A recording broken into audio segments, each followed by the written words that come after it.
শুধু আজকের জন্য 10ই জানুয়ারি কৃতজ্ঞতা। এই বিশ্বাসে উপনীত হতে পেরে আমি খুব কৃতজ্ঞ। আইপি নাম্বার 21 যে একা আছে।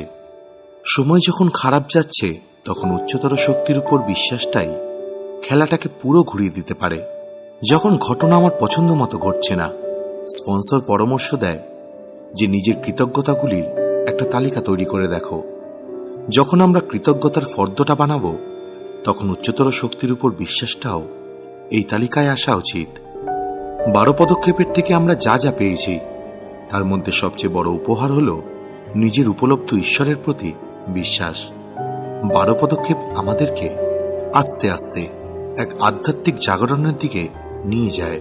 আমাদের নেশাশক্তি যেমন বেড়েছিল, তেমনি নার্কোটিক্স অ্যানোনিমাস প্রোগ্রাম পালন করতে করতে আমাদের জীবনে আধ্যাত্মিকতার বিকাশ হয়। আমাদের উপলব্ধ ঈশ্বরের সাথে সম্পর্ক গড়ে তোলার পথ হল এই 12 পদক্ষেপ। যখন আমাদের পথ দুর্গম হয়ে পড়ে, এই উচ্চতর শক্তি তখন আমাদেরকে শক্তি যোগায়। উচ্চতর শক্তির সাথে গভীর সম্পর্কের জন্য আমরা কি কৃতজ্ঞতা বোধ করছি? সারাদিন যাই ঘটুক, এই দিনটা যে ক্লিন আছি তার জন্য ঈশ্বরকে ধন্যবাদ জানাতে ভুলে যাচ্ছি না তো? আমাদের হতাশা যতই গভীর হোক বা আনন্দ যতই বিশাল হোক, সবসময় আমাদের উপলব্ধ ঈশ্বর যে আমাদের পাশেই আছেন, এই কথাটা কি আমাদের মনে থাকে? মাঝে মাঝে আমরা এই কথাটা ভুলে যাই যে আমাদের রিকভারি আসলে একটি উপহার।